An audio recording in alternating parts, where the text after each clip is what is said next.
At first, it was the little things that stood out. She spent longer glued to her phone, smiled at messages she wouldn't share, and always seemed to have sudden reasons to stay late at work. I tried to dismiss my suspicions, convincing myself I was being paranoid. Still, a quiet voice inside kept insisting that something was off. When I finally confronted her, she laughed it off, calling it nothing more than a silly crush and insisting I was blowing things out of proportion. Her reaction stung, not only because of the so-called crush, but because of how casually she brushed aside my feelings. For days I wrestled with doubt, unsure if I was being irrational or if my instincts were right. But the way her face lit up whenever his name appeared, and how quickly she hid her phone the moment I walked in, told me I wasn't imagining things. Our marriage began to feel unbalanced, as though she was drifting away while I fought to hold us together. In another conversation, I asked if she realized the damage she was causing. She sighed, as if my pain were an inconvenience, and repeated that I was exaggerating. But I knew this wasn't harmless.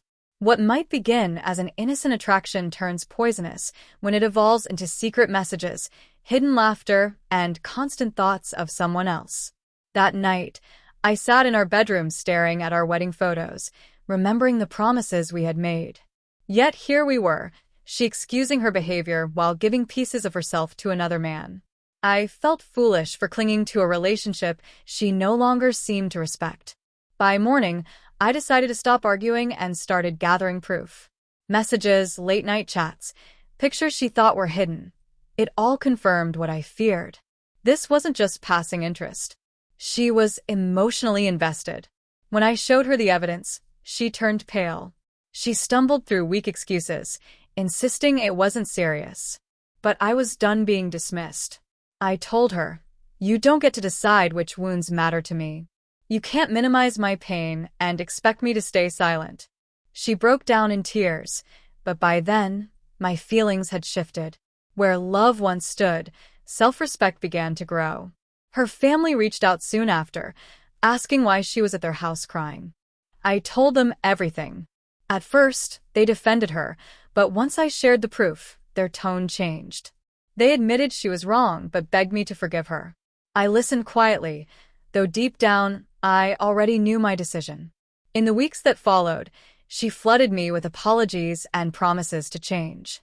She swore she would end all contact with him, pleaded for another chance, and tried desperately to repair what was broken.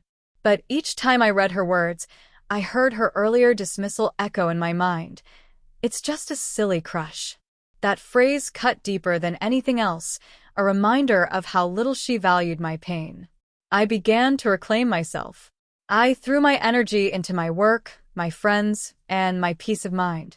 For the first time in years, I felt light, free from the weight of trying to fix a marriage only I cared about. Eventually, we sat down one last time.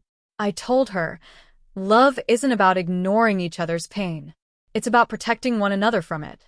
The moment you dismissed what I felt, you let me go." She begged for another chance, but my decision was final. I filed for divorce. It wasn't a fiery ending, just the quiet closure of signed papers after years of eroded trust. Months later, I heard from friends that the man she risked everything for had quickly moved on, leaving her to face the emptiness of her choices. As for me, I walked away with dignity. When her words come back to me now, they don't reopen old wounds. Instead, they remind me that the instant she dismissed my pain, she unknowingly gave me permission to protect my heart and my freedom.